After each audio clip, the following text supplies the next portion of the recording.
2026년 8월 9일 화성교회 주일 예배 오신 여러분들을 진심으로 환영합니다.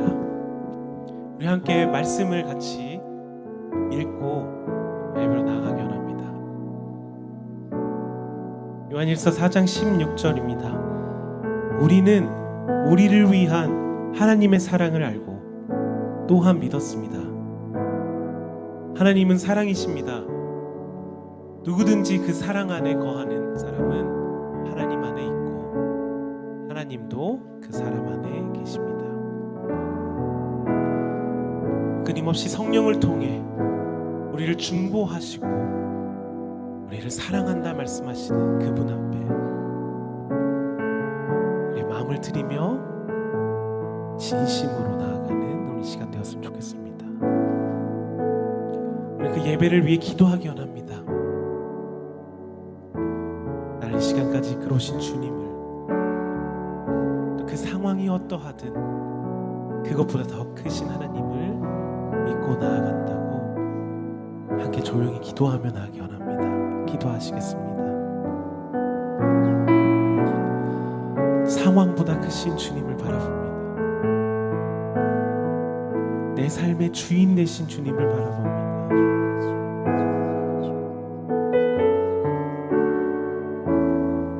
세상의 시선이 아닌 나를 만든 자의 시선을 바라봅니다. 다른 가치가 아닌 나의 존재로만 기뻐하시는 분의 이름을 불러봅니다. 나를 따뜻하게 하시는 당시 성령을 믿으며 성령을 느끼며 그렇게 사랑한다 말하시는 그 목소리를 들으며 나가는 시간 되게 하여 주시옵소서.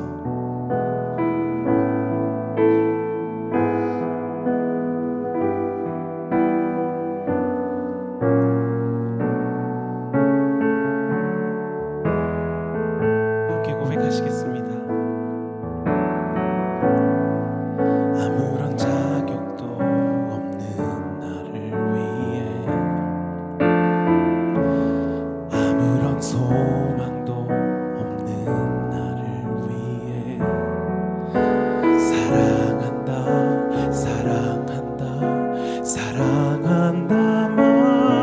말하시네. 이 낮은 날 위해 아무런 자격도 없는 나를 위해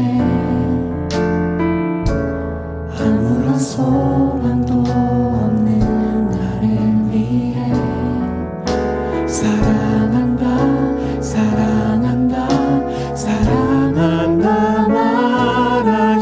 말하시네. 이 낮은 날 위해 이제 나는 옛사람 아니요 사망에서 건지신 주의 자녀이니 그 한없는 주의 사랑 안에 기쁨으로 걸어가겠네.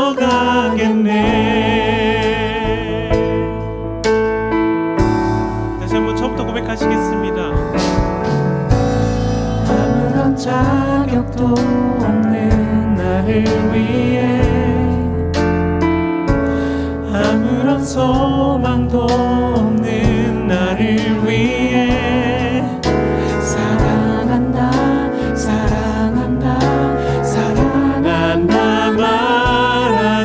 말하시네. 이 낮은 날 한 번 더 고백하기 원합니다. 아무런 자격도 없는 나를 위해 아무런 자격도 없는 나를 위해 아무런 소망도 없는 나를 위해 사랑한다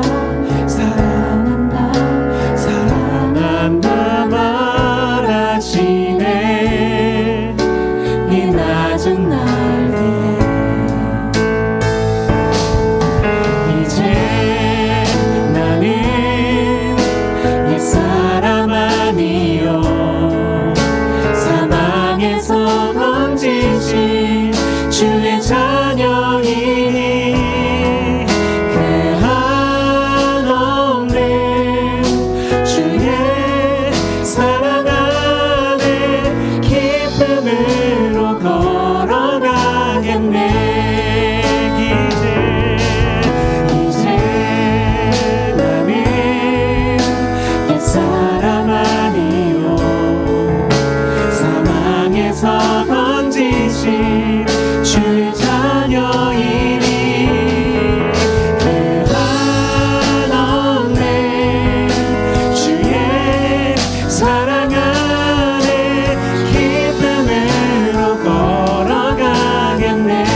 우리가 어떠한 상황에 처할지라도 우린 존재만으로도 그분의 기쁨임을 고백합니다. 할렐루야.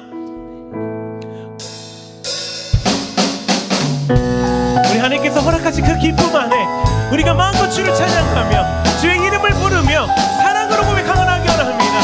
우리 불편하시지 않으시다면 그 자리에서 일어나셔서 함께 찬양하며 하기 원합니다.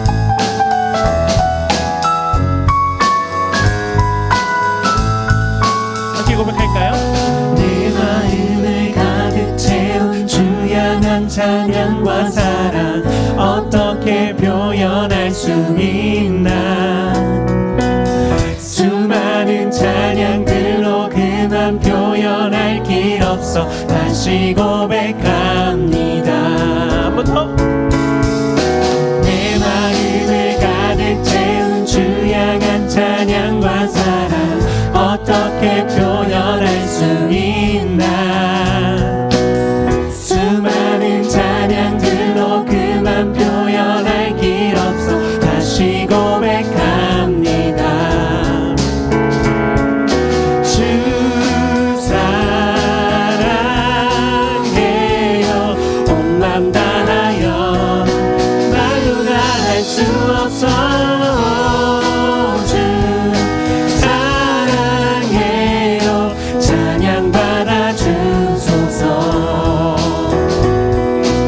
수많은 멜로디와 찬양들을 드렸지만 다시 고백하길 원하네.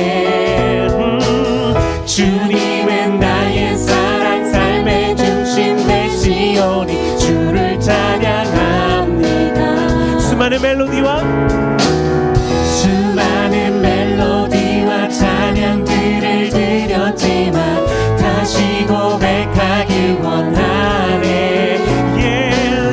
주님은 나의 사랑 삶의 중심 되시오니 주를 찬양합니다. 주 사랑해요. 온 맘 다하여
고백하시겠습니다. 따스한 성령님,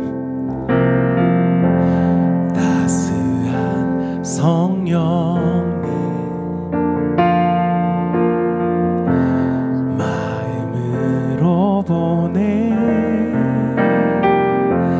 내 몸을 감싸며 주어지는 편안함,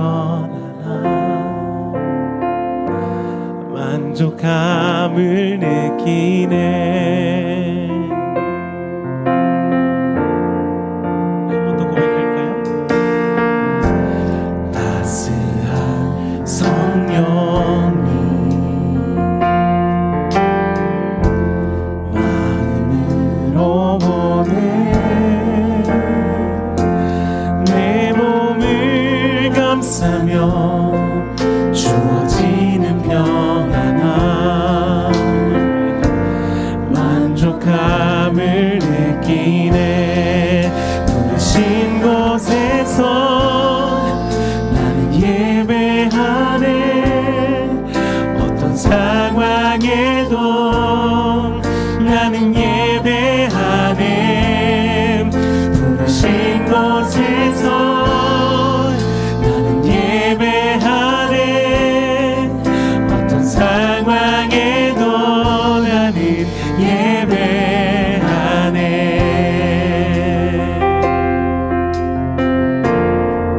사랑과 진리에,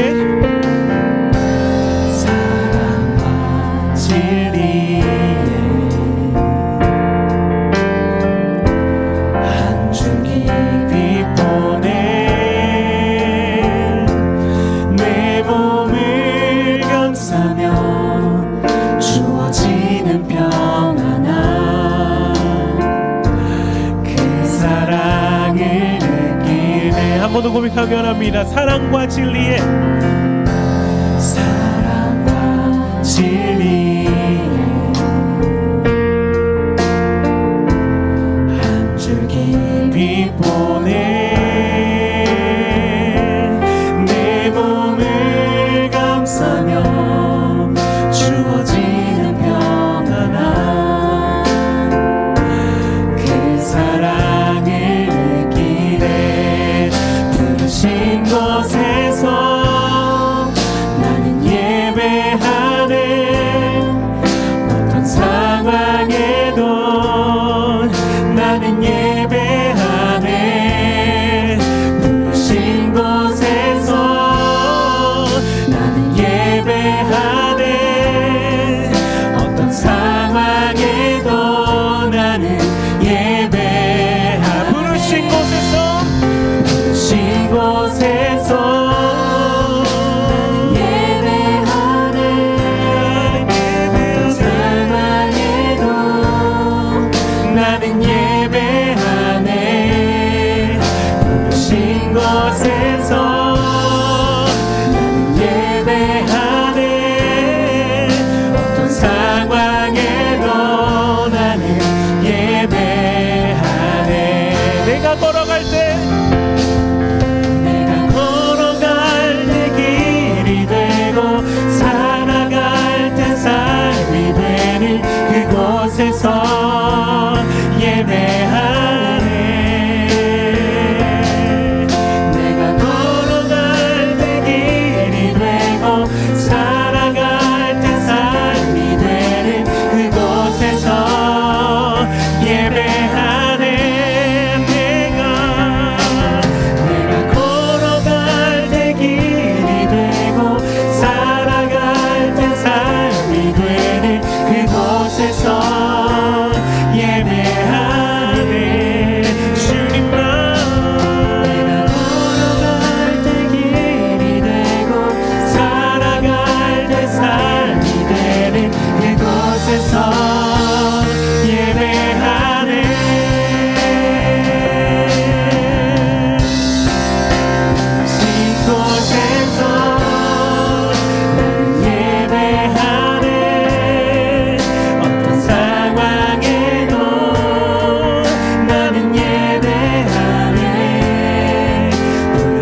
삶에 어떤 계절이 있더라도 하나님께 허락하시는 그 성령의 열매를 맺어 나가는 당신의 아름다운 자녀로, 당신의 아름다운 하나님의 그 어린 양으로 그렇게 나아가기 원한다고요. 이 시간 함께 우리 함께 주님의 이름을 한번 부르며 함께 기도하며 나아가기 원합니다. 주님,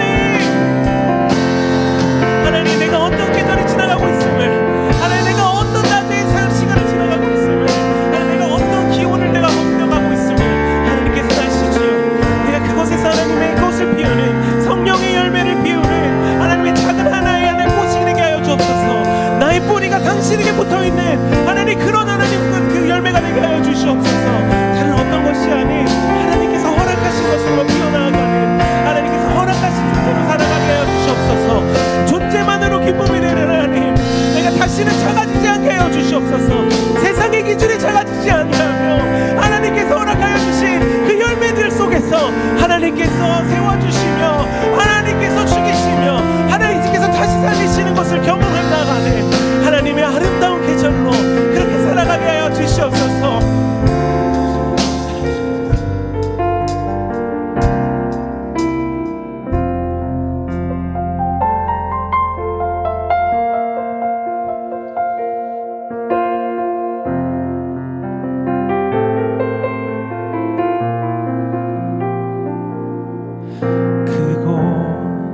작은 갈등을 겪곤 하지만 항상 결국 당신을 선택합니다. 크고 작은 갈등을 겪곤 하지만 항상 결국 당신을 선택합니다. 작은 갈등을 겪곤 하지만 항상 결국 당신을 선택합니다. 크고 작은 갈등을 겪곤 하지만 항상 결국 당신을 선택합니다.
홀로 영광을 받으소서. 주여 나의 주여.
하나님께 영광이고 우리에게 충만한 은혜 성령으로 함께 달라고 조용히 묵상으로 기도합니다. 하나님, 이 시간 예배할 때 만물을 만드신 하나님께서 영광 받아 주시옵시고 주님의 인자하심과 긍휼하심으로 우리 모든 성도들의 심령에 위로와 은혜를 더하여 주시옵소서. 이 예배 하나님께 영광과 우리에게 은혜를 좀 있사오며 모든 말씀 예수 이름으로 기도드립니다. 아멘.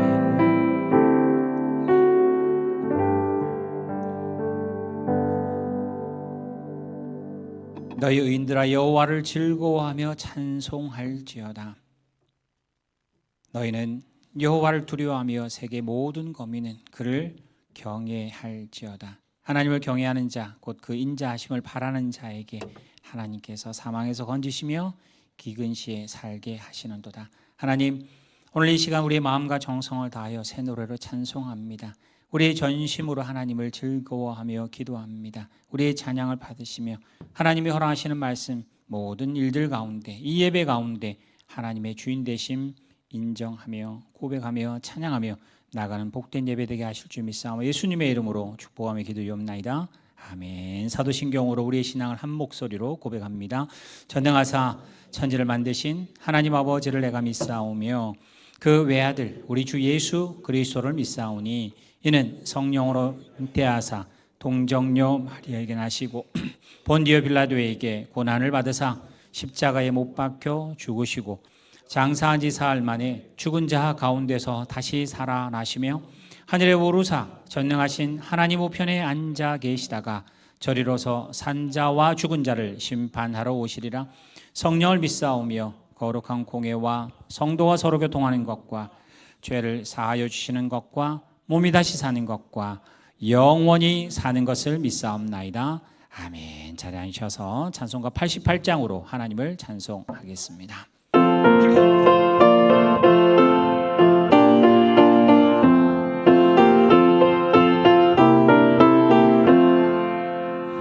내 진정 사모하는 친구가 되시는 구주 예수님은 아름다워라. 산 밑에 백합하여 빛나는 새벽별 주님 영원할 길 아주 없도다. 내 마음이 아플 적에 큰 위로 되시며 나 외로울 때 좋은 친구라.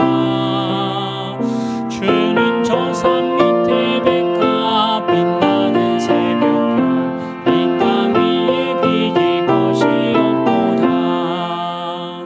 내 마음의 모든 염려 이 세상 돌았고 주님 항상 같이 하여 주시고 시험을 당할 때에 악마의 계교를 즉시 물리치사 날 지키시네. 온 세상 날 버려도 주 예수 안 버려 끝까지 나를 돌아보시니. 주는 저 산 밑에 백합 빛나는 새벽별 이 땅 위에 비길 것이 없도다. 내 마음을 다하여서 주님을 따르면 길이 나를 사랑하리니. 물불이 두렵지 않고 장롱도 겁없네. 주는 높은 산성 내 맘 되시라. 내 영혼 먹이시는 그 은혜 누리고 나 친히 주를 뵙기 원하네. 주는 저 산 밑에 백합 빛나는 새벽별 이 땅 위에 비길 것이 없도다.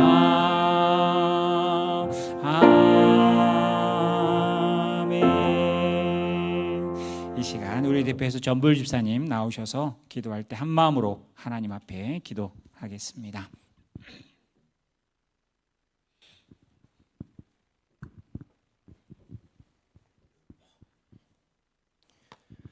다 같이 기도드리시겠습니다.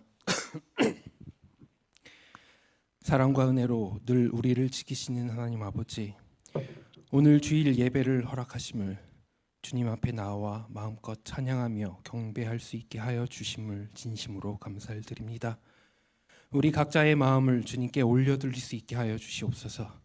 주님의 크신 은혜 앞에 우리의 죄와 연약함을 고백합니다. 주님의 뜻을 온전히 따르지 못하고 멀어진 저희를 용서하시고 새로운 마음과 참된 회개의 자세로 주님 앞에 나아가는 예배가 되게 하여 주시옵소서. 바쁘고 지친 일상의 무거운 짐들을 모두 내려놓게 하시고 주님의 평안과 충만한 은혜로 우리의 영과 마음을 새롭게 하여 주시옵소서. 주님, 이 세상은 때때로 우리의 마음을 시험하고 지치게 하고 힘들게 합니다. 그럼에도 우리를 손에 붙드시고 변함없이 주님의 사랑으로 늘 우리를 깊이 감싸 주심을, 그 크신 약속이 우리에게 소망과 위로됨을 고백합니다.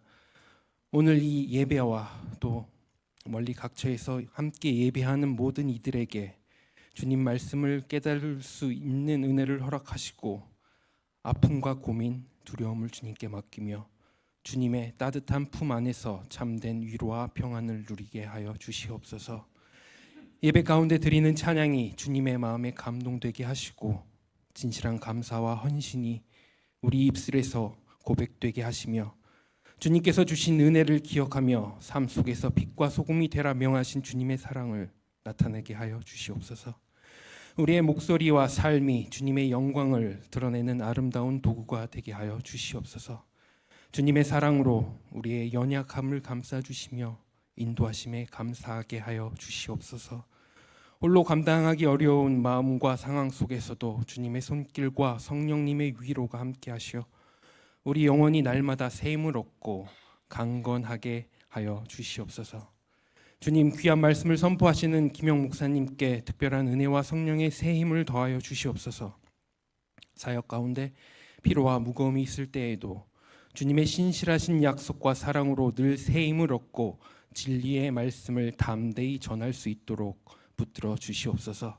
목사님의 삶과 마음을 지켜주시고 주님의 지혜와 성령의 인도하심으로 날마다 새롭게 하시며 또한 섬김으로 모든 이들에게 큰 축복과 은혜의 통로가 되게 하옵소서. 말씀을 듣는 저희들 또한 주님께서 부어주시는 사랑을 깨닫고 주님과의 관계가 회복되어지는 예배가 되게 하여 주시옵소서. 이 시간 교회 안팎에서 하나님의 일을 헌신하는 모든 봉사자와 선생님들, 특별히 주님을 찬양하는 이들을 기억하여 주시옵소서. 그들의 몸과 마음을 지켜주시고 하나님의 나라 사역에 힘을 더하여 주시며 지치고 피곤할 때마다 주님의 크신 평안과 기쁨으로 채워주시길 간절히 원합니다.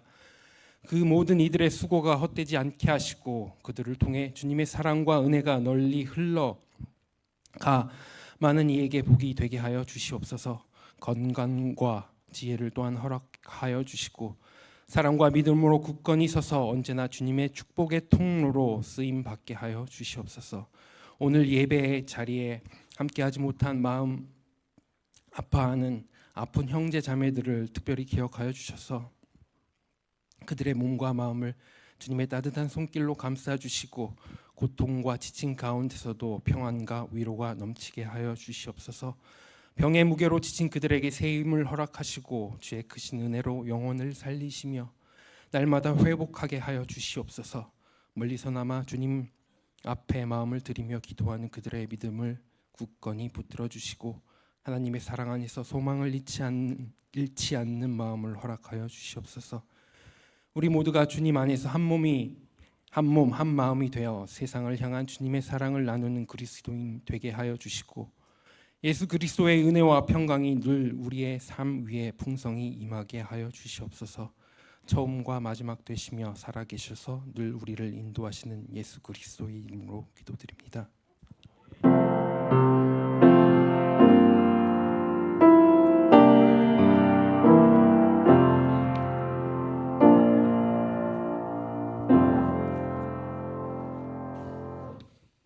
예, 감사합니다. 우리 주보 한쪽을 펼치셔서요. 하이델베르그 교리문답 제32주일째 이제 주제가 크게 바뀌어서 이제 감사 또 우리의 실천, 기도 이제 이쪽 부분으로 바뀌어 갑니다. 86문 제가 문제 읽고요. 여러분 86문의 답을 천천히 읽도록 하겠습니다. 우리의 공로가 조금도 없이 그리스도로 말미암아 오직 은혜로 우리의 죄와 비참함으로부터 구원을 받았는데 우리는 왜 또한 선행을 해야 합니까? 왜 은혜로 구원받았는데 선행은 공로가 아니라는데 왜 해야 됩니까? 라고 묻습니다. 답 천천히 같이 읽겠습니다. 그리스도께서 그의 보혈로 우리를 구속하셨을 뿐 아니라 그의 성령으로 우리를 새롭게 하여 그의 형상을 닮게 하시기 때문입니다. 이것은 우리가 모든 삶으로서 하나님의 은덕에 감사하고 하나님께서 자신을 통해 찬양받으시기 위함이며 또한 우리 각 사람이 그 열매로서 자신의 믿음의 확신을 얻고 경건한 삶으로서 다른 사람을 그리스도에게 인도하기 위함입니다. 본문이 좀 길어서 본문 있죠. 자, 87문. 감사치도 않고 회개하지 않는 삶을 계속 살면서 하나님께로 돌이키지 않는 사람들도 아까 예수의 구원으로 하나님의 은혜로 구원받는다 했는데 그 사람들도 구원을 얻을 수 있습니까? 라고 물었습니다. 답 같이 읽습니다. 결코 구원을 받을 수 없습니다. 성경은 음란한 자, 우상 숭배자, 간음하는 자, 도적질하는 자, 탐욕을 부리는 자, 술 취하는 자, 욕하는 자, 강도질하는 자나 그와 같은 죄인들은 하나님 나라를 유업으로 받지 못한다고 말씀합니다. 이 본문만 딱 떼서 해석하기에 좀 제한이 있긴 합니다만은 이제 우리의 선행, 우리의 성화, 성숙, 하나님의 크신 열매 가운데 있다. 이제 이 말을 하고 싶어서 아마 이 본문이 나왔습니다. 자, 오늘 하나님께서 우리에게 주시는 말씀은 마태복음 5장 7절인데요. 우리 같이 3절부터 7절까지 읽을 때 제가 6절까지 읽고 여러분은 7절 한 목소리로 같이 읽도록 하겠습니다. 제가 5장 3절 마태복음 5장 3절 읽습니다. 심령이 가난한 자는 복이 있나니 천국이 그들의 것이며 애통하는 자는 복이 있나니 그들이 위로를 받을 것이며 온유한 자는 복이 있나니 그들이 땅을 기업으로 받을 것이며 의에 줄이고 목마른 자는 복이 있나니 그들이 배부를 것이며 오늘 7절 같이 읽습니다. 시작. 긍휼히 여기는 자는 복이 있나니 그들이 긍휼히 여김을 받을 것이며 오늘 이 본문 말씀으로 긍휼히 여기는 자라는 제목으로 말씀을 나누려고 하고요. 지금 계속 이제 4주 5주째 주보 안쪽에는 여러분들이 서로 이렇게 나눌 수 있는 제목으로 서너 가지, 너댓 가지 질문과 교제를 했으니까 나중에 참조하시기 바랍니다. 오늘 제가 사실은 이 순서별로 나오는 긍휼히 여기는 거에 대해서 우리 심령이 가난한 것, 가난한 일들, 또 애통하는 일들, 또 세 번째 그다음에 나오는 온유함과 또 지난주에 의에 줄이고 목말라야 하는 의에 줄이고 목마른 것. 우리는 의에 줄이고 목마르지 않는다. 돈에 줄이고 목마르고 성공에 목마르고 지혜에 목마르고 명성에 목마르지 아니면 또 우리 아이들은 핸드폰에 목을 메고 또 재미에 쾌락에 목을 매지 하나님의 의에 목마르지는 않는 세상을 산다. 그러나 하나님께서 우리를 자녀 삼으셨고 이제 우리가 가야 할 하나님의 의에 대해서 우리 지난주에 잠깐 살펴봤었고요. 사실 저는 이 산상수훈을 설교하면서 물론 산상수훈에 대한 설교는 뭐 세상에 정말 많습니다. 근데 저 개인적으로도 내가 아는 만큼 산상수훈을 볼 수 있을 것 같고요. 내가 살아낸 만큼 또 이해하는 만큼 예수님의 설교는 점점 커진다는 생각이 듭니다. 모를 때는 모르는 만큼 또 조금 알면 조금 아는 만큼 점점 더 이 똑같은 본문인데도 다르게 해석되는 것은 자신의 신앙의 성숙이나 이해도 때문이라고 생각을 합니다. 그러면서 긍휼이라고 하는 단어는 잘 안 씁니다. 오히려 우리가 저 단어하고 비슷한 거 쓰면 자비 쓰죠. 불교는 대자, 대비 뭐 이런 게 쓰니까 오히려 긍휼이라는 단어보다는 자비라는 단어를 더 많이 씁니다. 그래서 우리는 쓰지 않는 마치 종교적인 용어가 되었습니다. 사실 이건 제한이 있습니다. 한자 한번 보여주세요. 긍휼이라는 그 단어가 그 영어 성경으로 되는 mercy라고 되어 있으니까 뭐 은혜, 그죠? 자비 이렇게 해석이 그냥 쉽게 됩니다만은 물론 이게 헬라어니까 헬라어의 원어에 또 그 문제로 들어가는 게 훨씬 더 원문상은 맞습니다만 우리 용어가 우리가 한자 용어를 쓰다 보니까 아주 제한돼 있고 이런 개인적인 해석이 절대 뭐 성경적이다 이렇게 말하기는 어렵습니다. 한자 가운데 뜻 글자다 보니까 한자의 그 뜻이 성경이랑 딱 맞는 그런 단어들이 제법 있습니다. 자기 의로운 의자가 그래요. 양 밑에 자기 아를 두면, 양 밑에 자기를 두면 의로움입니다. 그러면 예수님의 우리 기독교의 그 원리하고 딱 맞아 떨어집니다. 이 단어도 그 중에 하나라고 보여지는데 이거는 아주 개인적인 해석이고 또 주관적인 해석이기 때문에 이걸 공신할 수는 없습니다만은 충분히 생각해 볼 만합니다. 자, 긍휼히 할 때 긍자, 불쌍히 여긴다, 가볍게 여긴다, 자긍한다 할 때 자랑한다라는 단어로 씁니다. 근데 저 긍자가 두 개, 한자는 두 개 이제 부수와 자수가 이렇게 붙어 있잖아요, 그렇지? 앞에 나와 있는 그 뒤에는 지금할 때 금자가 되고요. 앞에 있는 거는 모순할 때 창과 방패할 때 모창입니다. 창자가 저 모자와 지금이라는 금자가 합쳐서 긍이 됐습니다. 자, 휼은 훨씬 더 쉽게 보이죠. 마음 심자에 피 혈자가 붙어 있습니다. 그래서 이것을 해석하기를 아까 말한 것처럼 굉장히 주관적이지만 창으로 마음을 찔러 보혈이 그러니까 피가 쏟아지는 것을 긍휼이라 그런다. 아, 교회에서 성경에서 창은 어디 나오며 그 창을 가지고 피를 흘리는 것이 어디 나올까? 십자가입니다. 아까 말했죠. 이건 굉장히 주관적이기 때문에 이걸 이래서 하나님이 한자를 그러시면 안 돼요. 그러시면 안 되고 우리는 긍휼이라는 단어를 쓰는 문화이기 때문에 왜 굳이 그 많은 단어 가운데 긍휼이라는 단어를 굳이 썼을까? 자비, 용서, 은혜 뭐 이런 단어 써도 되는데 긍휼이라는 단어를 또 이렇게 한번 볼 수 있다는 것은 이것도 우리는 십자가를 믿는 우리들에게는 한편 긍휼이 이렇게 보여주는구나. 그래서 긍휼의 대표는 예수님이 보여줬다 벌써.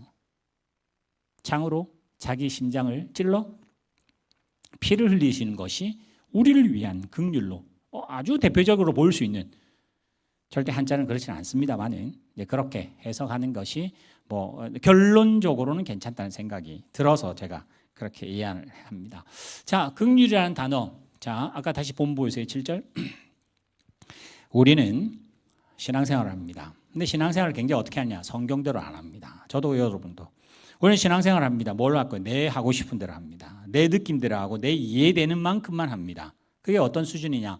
긍휼히 여기는 자는 복이 있나니 저희 긍휼히 여기는 받습니다. 자, 그러면 내가 긍휼히 여겨야 되겠구나. 그래. 이제 긍휼히 여기자. 이렇게. 그러면 내가 긍휼을 베풀었으니까 하나님도 나에게 긍휼을 주셔야 될 단서가 생기는 거죠. 이러면 조건이 됩니다. 충분히 이해할 만합니다. 착하게 사십시다. 착하게 살면 하나님 복을 줄 겁니다. 주기도문에 우리의 죄를 사한 것 같이 우리의 죄도 사해 주십시오. 그래. 그럼 나도 용서를 해야 되겠구나. 내가 용서를 해서 사해 주면 하나님도 내 죄 용서할 거니까. 이제 이게 아주 자의적인 해석입니다. 저 본문으로 봤을 때 누구나 해석할 수 있고 누구나 수긍할 수 있는 해석입니다. 그렇지 않다는 걸 먼저 제가 전제합니다. 그러면 금방 제가 해석하고 우리가 그렇게 마음 먹는 것처럼 해석을 하면 하나님의 말씀은 조건문이 됩니다. 너 했어 안 했어? 안 했는데. 그럼 너 안 돼? 했어? 했습니다. 그래, 너 잘했다. 그렇게 한다는 거 아니에요. 우리는 그렇게 모든 것을 한원하기 때문에 모든 걸 계산하는 것이 그렇게 계산이 돼야 이해가 되기 때문에 수긍을 하기 때문에 우리는 그렇게 해석을 해버립니다. 근데 절대 그렇게 해석하면 상황이 산으로 갑니다. 그렇게 되지 않습니다. 예를 들어 봅시다. 마태복음 9장에 가면 예수님께서 식사를 하러 예수님이 참 식사를 자주 많이 하세요. 살아계셨을 때도 그렇고 죽기 직전에도 식사하는 걸로 끝나고 부활하셔서도 식사하는 장면이 참 많이 나옵니다. 우리 교회에서도 그런 식탁 공동체 할 때 우리나라 또 한자인데 참 그건 잘 쓴 것 같아요. 식구라는 식구라는 말이 먹는 입이잖아요. 그러니까 함께 먹을 때 물론 피로 나눈 혈육도 있습니다만 함께 식사할 수 있다는 것은 굉장히 큰 은혜고 소통하는 일에 먹는 것만큼 더 좋은 게 없다 이게 아닌데 어쨌든 우리는 말할 때 가족이라는 말을 쓸 때 식구라는 말을 써서 함께 먹는 일에 굉장히 가치를 둡니다.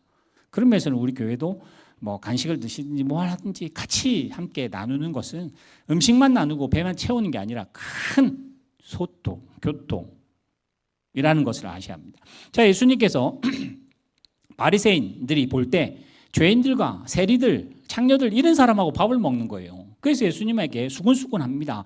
너네 선생님은 왜 이렇게 맨날 먹는 것 탐하고 또 그래도 또 뭔가 좀 뭐 버젓한 사람들하고 좀 뭘 해야 격이 맞아야 될 텐데 맨날 죄인들하고 뭐 먹고 창녀들하고 먹고 세리들하고 먹고 저 죄인인 게 뻔히 다 아는 사람인데 왜 저 사람하고들 밥을 자주 먹느냐라고 물었을 때 예수님이 들으셨어요. 그러시면 하는 소리가 건강한 자에게는 의사가 필요 없고 병든 자에게 필요하다. 넘겨주세요.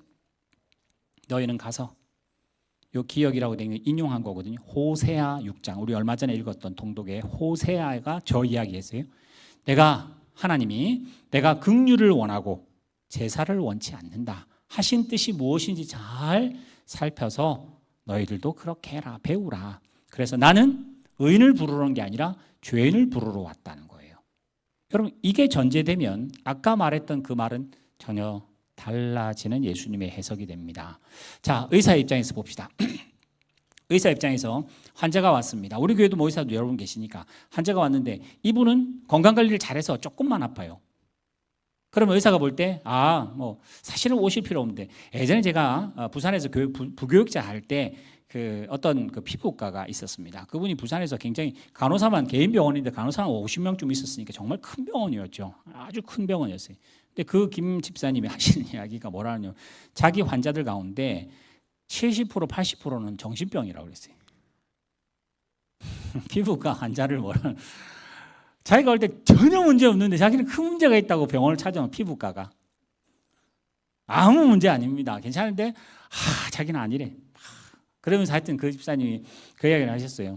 그래서 자기는 뭐 벌어도 뭐 별로 맨날 뭐 집에 가면 부인이 없어서 뭐 라면만 먹어야 되고 뭐 이러면서 뭐 하여튼 한탄을 하시면서 하여튼 그 이야기 기억이 납니다. 피부에 문제가 있어서 온 사람들인데 피부에 별로 문제가 없대요. 자기 머리에 문제가 있는 거다. 진짜 피부과에 문제가 있는 사람들은 의사 입장에서 볼 때 진짜 문제 있는 그 환자는요 어떻게 해야 되냐. 의사 입장에서는 이 사람은 벌 주고 이 사람은 상 주는 사람이 아닙니다.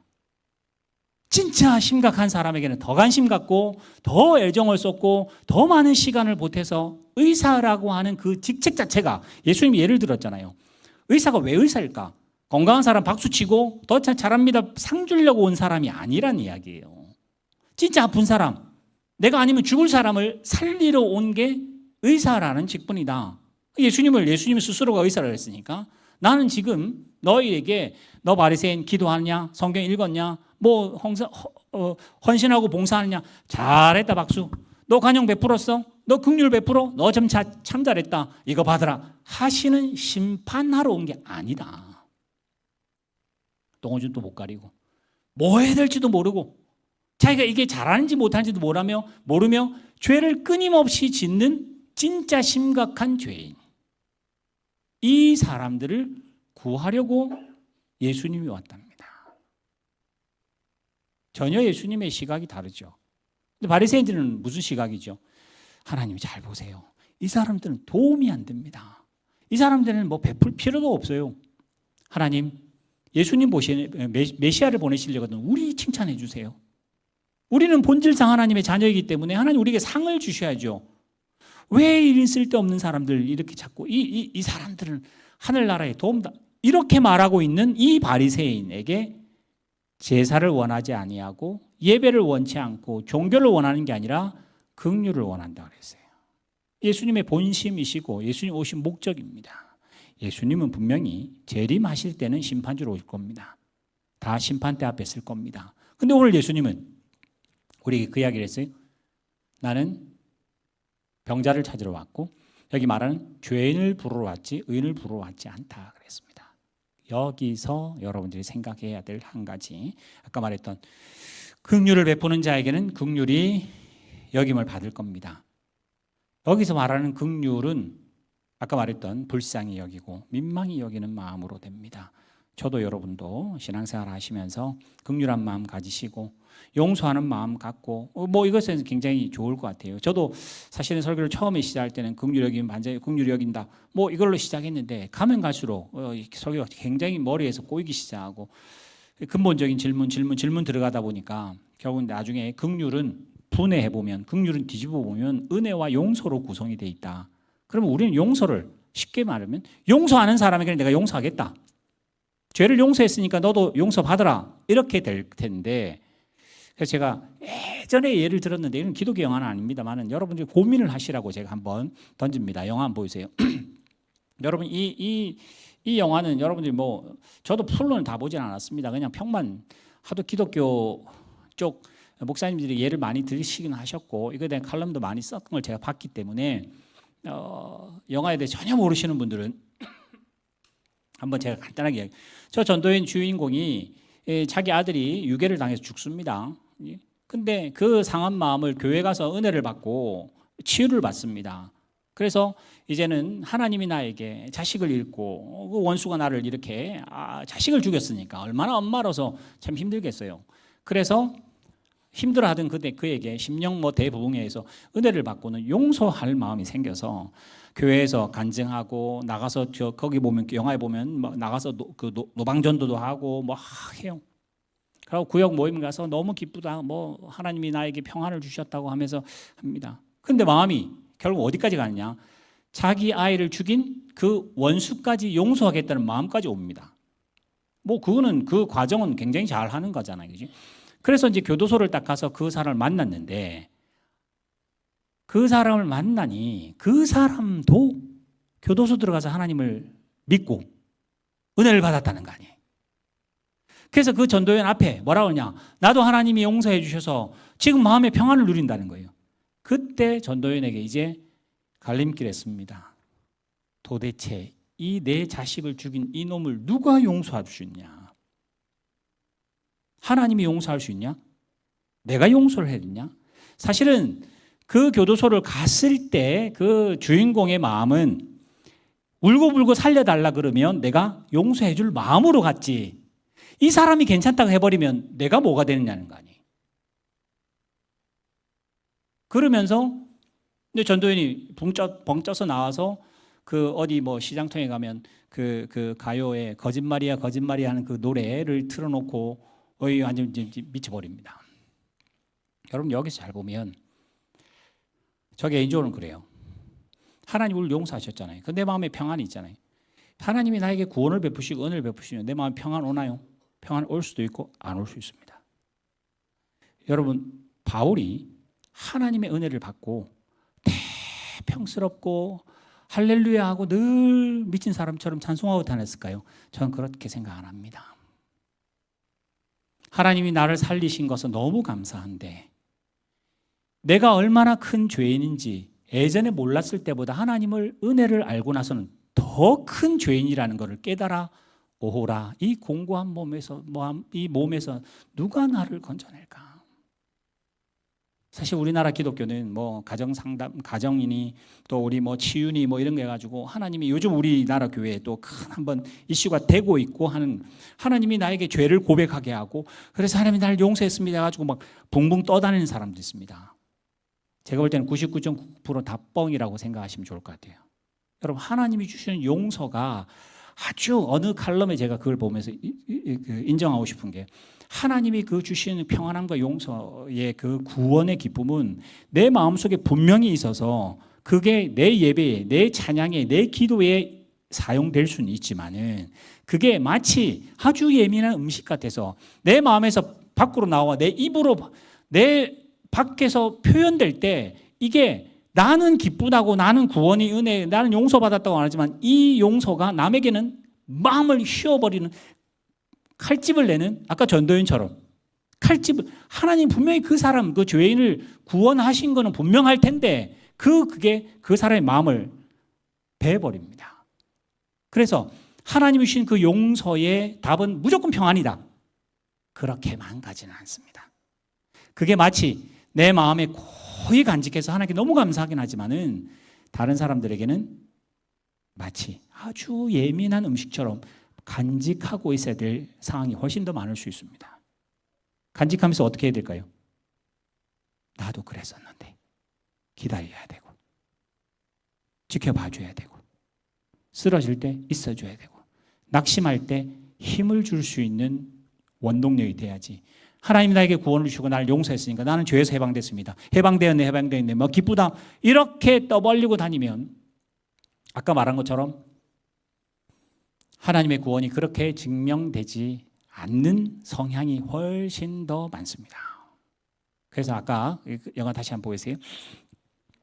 여기서 우리는 생각할 때 그렇잖아요. 내가 용서하러 갔습니다.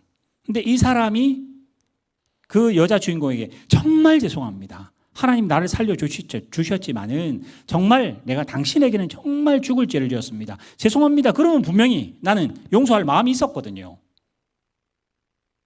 그건 하나님이 허락하시는 은혜라고 해서 확신하고 많은 사람 앞에 공포하고 간증하고 나는 앞으로 그렇게 살겠다고 했는데 얘가 바뀌니까 얘가 지 잘못을 말을 안 하니까 갑자기 내 마음에 상황이 달라진 거예요. 아까 말한 대로 누가 용서를 할 수 있어? 내가 용서를 안 했는데. 여러분 이게 딱 우리 수준입니다. 이렇게 되면 우리는 절대 하나님 말씀대로 긍휼히 여긴 자가 긍휼하게 못 받습니다. 왜요? 내 생각으로 긍휼하게 하려고 하니까 그래요. 내 실력으로 내 이해만큼 긍휼을 베풀려고 하기 때문에 우리는 준 대로 받고 받은 대로 주려고 합니다. 여기서 생각을 완전히 바꿔야 돼요. 무슨 생각을 바꿔야 되냐? 1만 달란트 나온 100데나리온 나온 100데나리온은 100일치 월급이고요. 1급이고요. 100일치 1만 달란트는 조 단위가 됩니다. 조 단위. 뭐 제가 지난번에 이제 계산해 드렸는데 하여튼 어마어마한 100억, 1000억도 아니라 어마어마한 게 됩니다. 1만 달란트 빚졌다가 탕감받은 사람은 당연하게 내한테 100달란트, 100데나리온 빚진 자를 어떻게 해요? 불쌍히 여겨야 되는 게 예수님의 예화인데 우리는 그렇게 안 한다는 거 아니야. 우리는 내가 빚짐을 받은 거는 싹 까먹고 내한테 빚을 진 놈은 난 죽여버리겠다고 덤벼드는 딱 그 긍휼밖에는 안 하기 때문에 이게 해석이 안 돼요. 그럼 어떻게 해야 되냐? 내가 1만 달란트 빚진 사람이라는 거를 자각하셔야 돼요.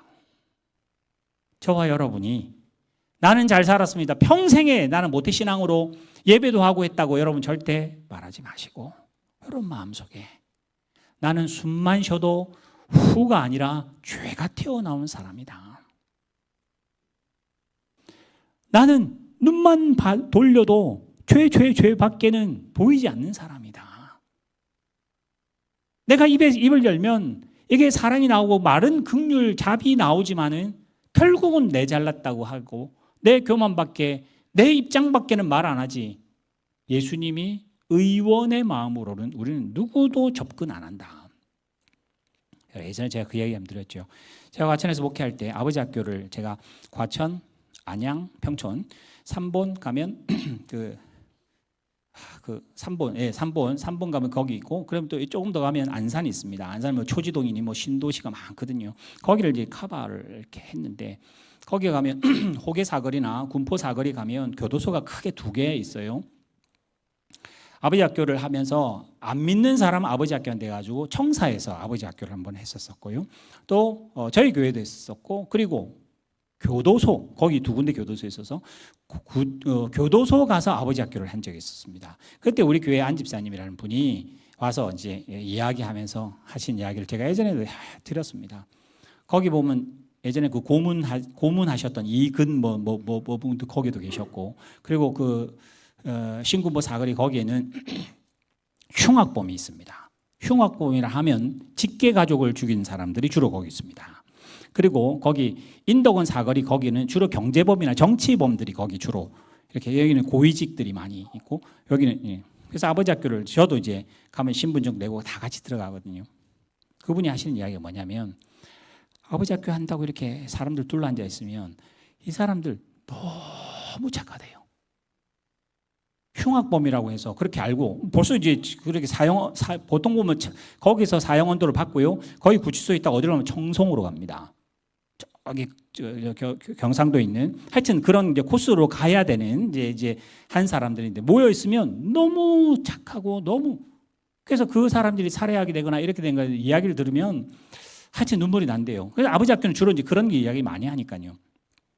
근데 그분이 와서 하는 이야기가 저도 그게 지금도 평생에 공감이 되는 게 그 사람들은 죄를 지을 만한 상황이 되고 그렇게 안 좋은 여건에 있다가 결국은 죄가 들킨 사람이고 우리는 죄를 더 품었는데 안 들킨 사람이에요. 철장 하나 사이로 철장 안에 있는 사람은 들킨 사람이고 우리는 말을 안 해서 안 들킨 것밖에 없지.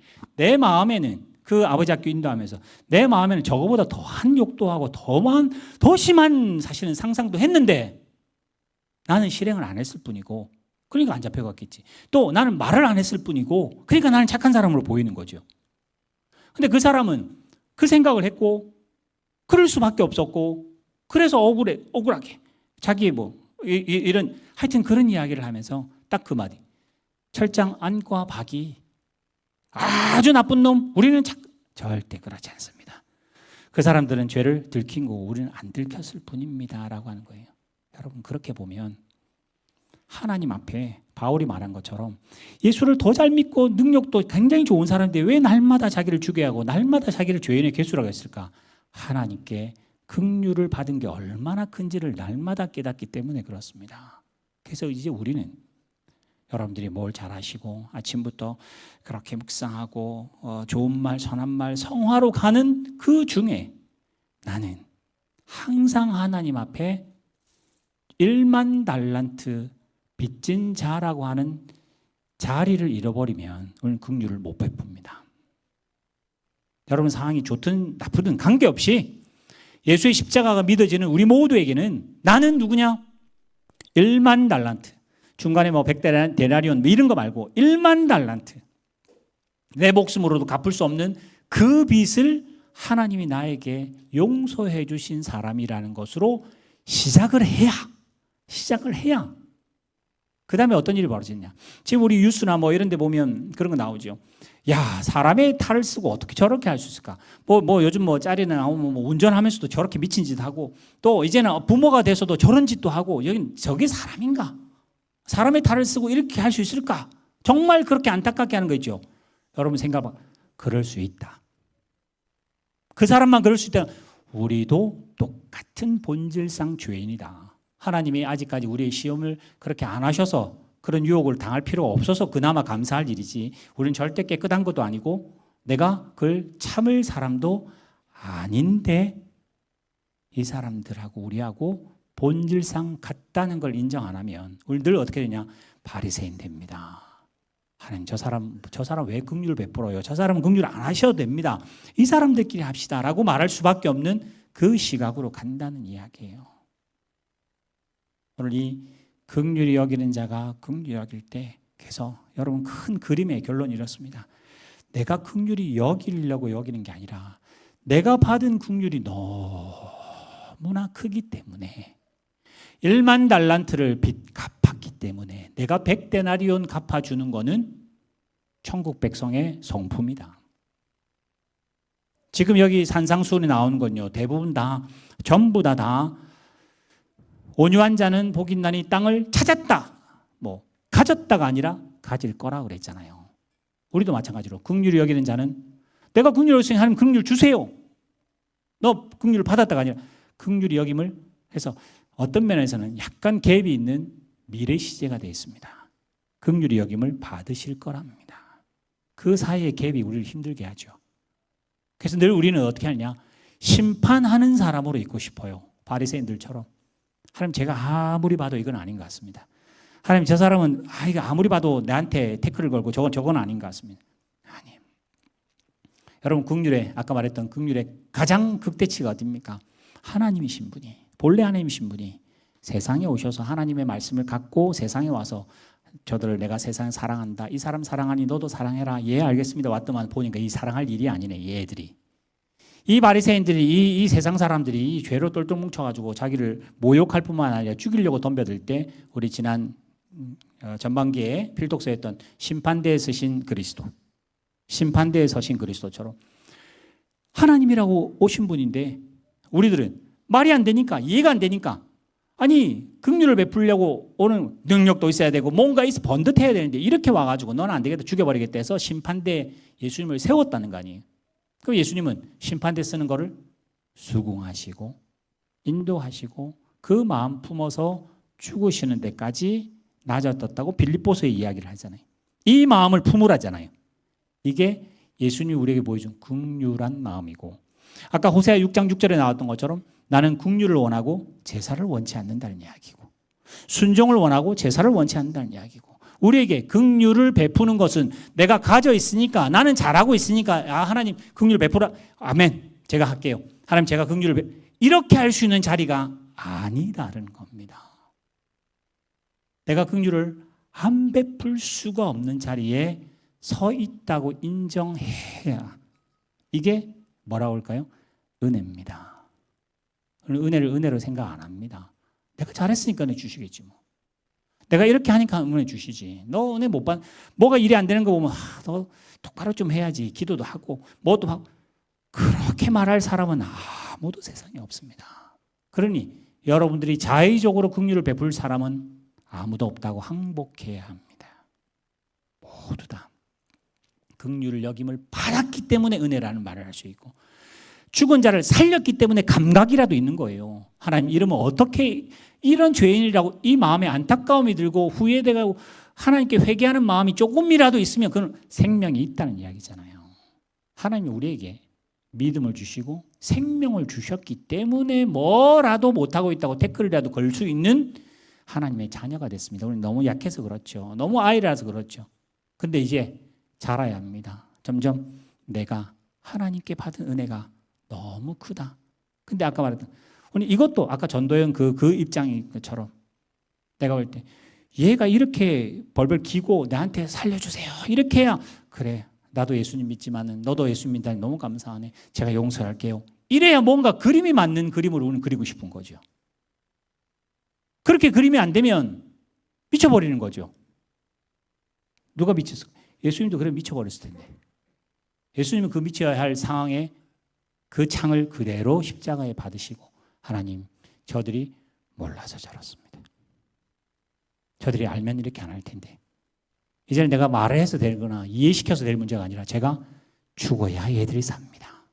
결국 십자가에서 하신 말씀을 보면 그게 긍휼이라고 하는 완성본이고요.